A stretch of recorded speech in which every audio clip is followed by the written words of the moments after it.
Web Blanqui, Kezako. Web Blanqui, une web radio T. Bonjour à tous. Bienvenue sur la Web Blanqui. Aujourd'hui, émission spéciale sur le harcèlement. Nous avons décidé de travailler sur ce thème car c'est un sujet important et nous espérons sensibiliser le plus de personnes autour de nous. Vous pouvez écouter tout au long de cette émission un reportage sur l'association e-enfance et une interview d'un de nos camarades. Mais nous allons commencer par la présentation de la journée sur le harcèlement au collège. Web Blanqui, le reportage grand format. Durant le mois de novembre 2022 a eu lieu ici au collège Pierre Blanqui de Villeneuve-de-Marsan différentes actions contre le harcèlement. Les élèves du collège ont eu la chance de participer à différents ateliers. Je vous propose de vous replonger dans l'un d'entre eux grâce à notre reporter spécial Nathan. Voilà. Donc si vraiment le harcèlement continue, ne s'arrête pas, s'aggrave, il y a possibilité effectivement d'aller porter plainte à la gendarmerie. Et les auteurs sont poursuivis. On parlait de harceleurs et des suiveurs. Est-ce que vous pensez que les suiveurs, qui vont faire comme le harceleur, eux aussi vont être condamnés au même titre que le harceleur? Non. On les considère comme complices. Donc oui, effectivement, ils vont aussi être auditionnés par la gendarmerie.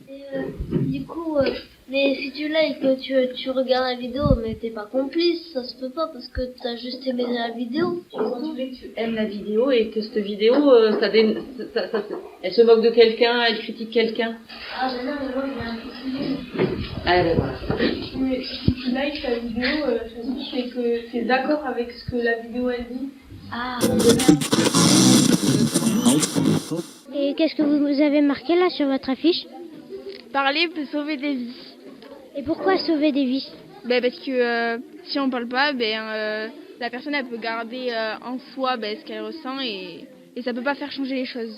Et qu'est-ce que vous voulez faire passer du coup dans votre message? Que si on sait quelque chose, si par exemple quelqu'un se confie à soi, même si on veut pas trahir la personne, il faut quand même en parler pour aider la personne, parce que si elle en parle, c'est que elle veut quand même elle veut faire passer un message.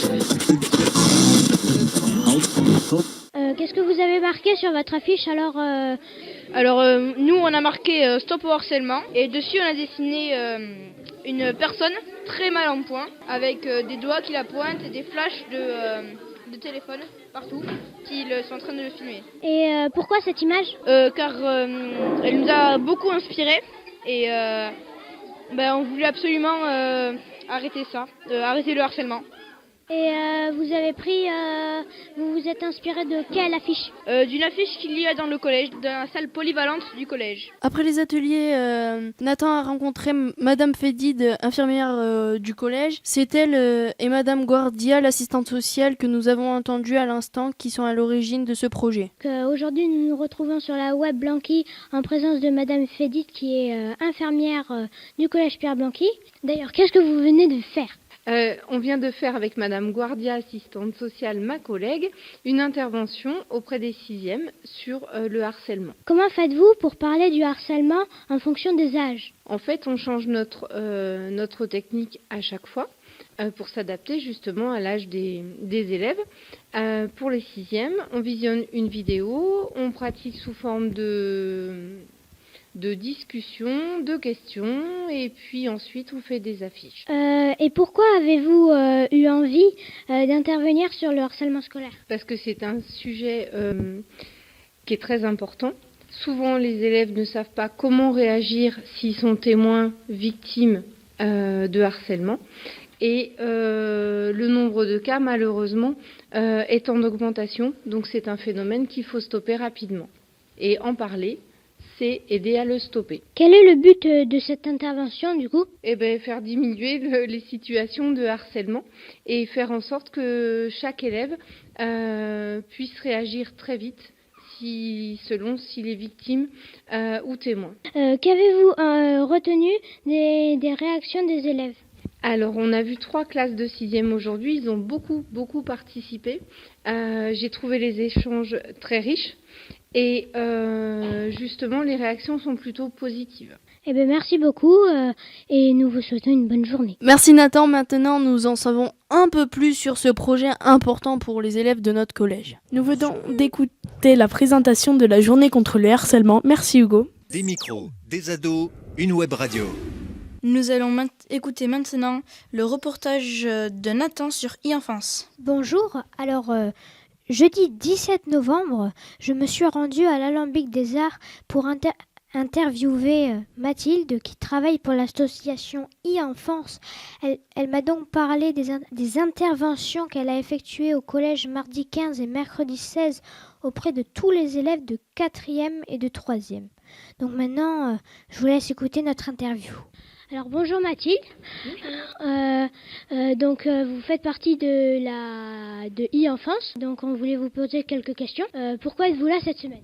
Alors, je suis là pour faire de la prévention auprès des classes de 4e et 3e. Pourquoi ce projet ? Pourquoi vous aviez eu envie de venir ? Alors, parce que c'était une demande de du collège et c'est pour faire de la prévention au niveau du cyberharcèlement. Et le cyberharcèlement, qu'est-ce que c'est ? Le cyberharcèlement, c'est du harcèlement qui est fait en ligne et donc c'est un acte ou des actes agressifs et intentionnels et sur une moyenne de répétition de 2 fois à l'encontre d'une victime qui ne peut facilement se défendre seule. Qu'est-ce que vous dites aux élèves qui sont là ? Alors, je leur parle un petit peu de e-enfance parce que nous, on est une association qui luttons contre le cyberharcèlement et on a un numéro d'aide, le numéro national qui est le 3018 et qui permet aux victimes d'avoir de l'aide.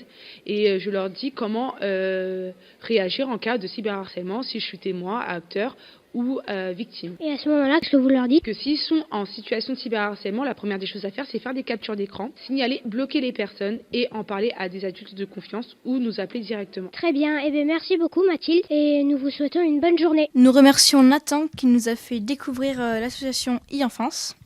Web Blanqui, la parole aux élèves.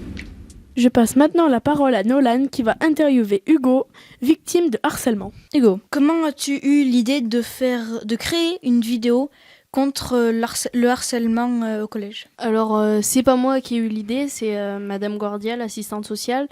Je me suis fait harceler à l'école primaire et un peu au collège. Madame Gordia a dit que ça serait intéressant de faire un film contre le harcèlement. Et alors, pourquoi faire une vidéo et pas autre chose ? Nathan avait dit faire une bande dessinée.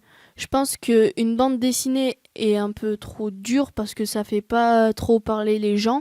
Alors qu'un film, c'est des images et c'est pas à lire. Comment as-tu vécu ton harcèlement avant d'en parler ? Assez mal quand même. Avant d'en parler, je m'isolais et je restais tout le temps tout seul. Quand j'en ai parlé à mes parents en premier.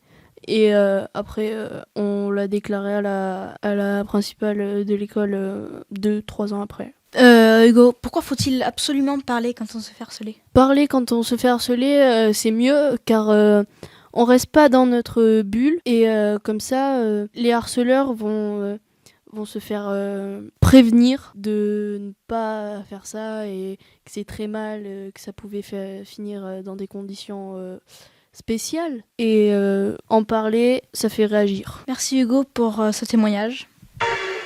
Notre rôle ? Vous donner la parole.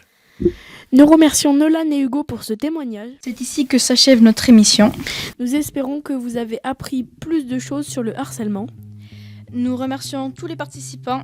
À la prochaine sur la Web Blanqui.